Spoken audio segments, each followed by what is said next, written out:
The former industrial heartland of Northern England, today the capital of English football and pop music. Manchester has in recent years become Europe's main university city, with the largest concentration of students from throughout the Union. A lesser-known fact, Manchester is also one of the epicentres of what we call inclusive education. We are at the St Paul's School, the flagship for this Education for All project. Mel Ainscough, researcher at the University of Manchester, is an advocate of this kind of teaching. He plays a large part in the development of the curriculum at this primary school. What we see in a school like this is a strong emphasis on people working together. Teachers working with teachers and support staff, schools working with communities and parents, the involvement of other services, and critically, the importance of child-to-child support. Students helping each other. In this school, there is a fundamental emphasis on working and learning in a team. Here, the students are from highly varied social backgrounds and come from over 30 different countries. Furthermore, at St Paul's, all religions are taught. This doesn't prevent the students from working in teams. In this maths class, for example, the children work in real partnership, but the one who is more advanced takes the place of the teacher. The results are remarkable. The result is twofold. Obviously, the one child is learning in a more intimate way than in a large group, but also it's good for the confidence of the child who's taking the role of the teacher. Eunice has regained his self-confidence since attending St Paul's.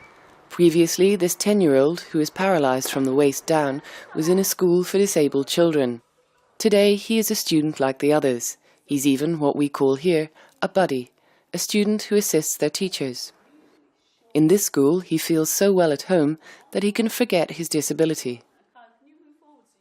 Well, really, it's obviously you can see him in a wheelchair, but you don't really know what to know about that.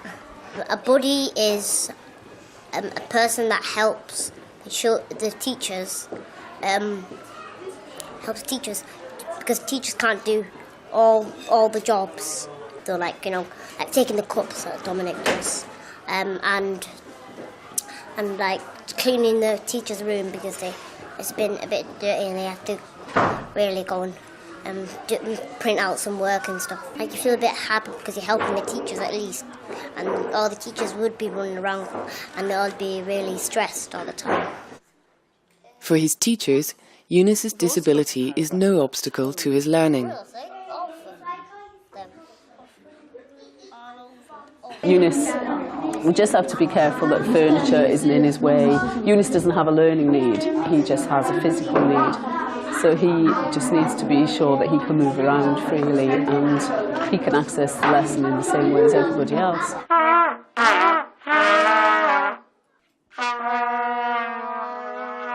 When I'm older, I want to help children with disabilities and stuff, because you learn about them, not just about yourself as well.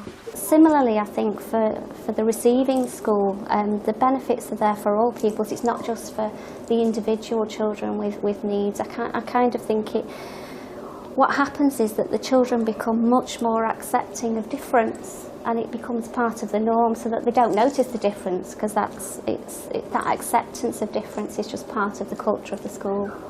Accepting differences is about learning to listen to others. Here at St Paul's, student councils are organised. Each of the students gives their opinion on the concrete problems of life at the school. Today, the problem is bullying. So we have one about bullies. So now our school council will discuss how to make an expanse on standing up to bullies. So have you any ideas? Yes.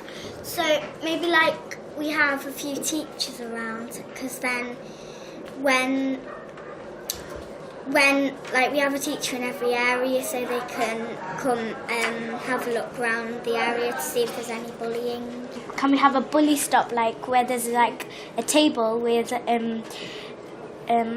when stress balls, so when they get angry they can just come and squeeze them with a few teachers there to make sure no one messes around with them. We could have a bench with the play pals that we're gonna have. And say if someone sat there, they could try and cheer them up. and one of the play pals might go and play with him if they got no one to play with. That's a very good point. Yeah, we could do that. At St Paul's, the school tries to instill the values of responsibility and autonomy from the earliest age. In order to do this, a number of educational activities are open to them at nursery school level, from natural sciences to drama, as well as art and learning to write. A curriculum where children are free to choose and which allows them to explore their abilities and their tastes, as well as making their own decisions about what they would like to learn. I think that children need to lead their own learning, and there comes the point when they've learnt what they need to learn and they want to move on to the next activity. Sometimes they might concentrate for a very long time. These children have been here about 5, nearly 10 minutes now, and other children might go to something for a very short while and then feel they've learnt what they need to learn and skip on to something else that seems exciting to them. In this school, the high level of fulfillment of the children is the result of close cooperation between teachers and parents, to the degree where some parents provide very concrete assistance to the teachers by taking part personally. This mother is quite happy to give up some of her time to come to class. The objective is to observe, dialogue and learn in order to reproduce some of the teaching techniques at home. If you have children here, or children in any school, at least you can take it home and you kind of know how to teach them and you know what's being taught. And you see how much they learn. You know, I look at my boys and see the improvement they've made since they've started.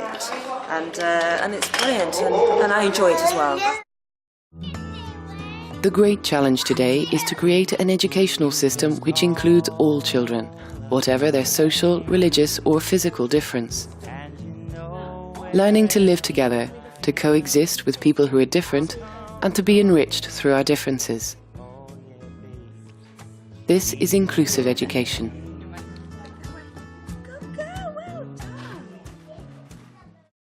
Basically, you're all different, but you're all special in your own way. Culture and ethos of the school, that's what makes it work. I think that is the bottom line. Where it works really well, it's because it is just part of the bones of the school. If you want other children to be as clever as you have to give a little bit of money, at least, like £1 or something like that. If you want them to be happy or get a job like you guys, or they want to look up to you, really, you have to pay them or something like that. Make sure they go to school or have a house or at least have a reputation.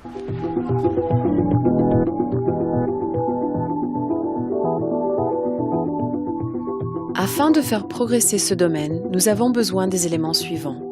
Une réflexion sur la conception élargie de l'éducation pour l'inclusion, conduisant à des sociétés inclusives.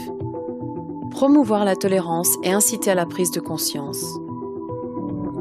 Promouvoir des changements éducatifs et curriculaires pour progresser dans la réalisation des objectifs de l'EPT.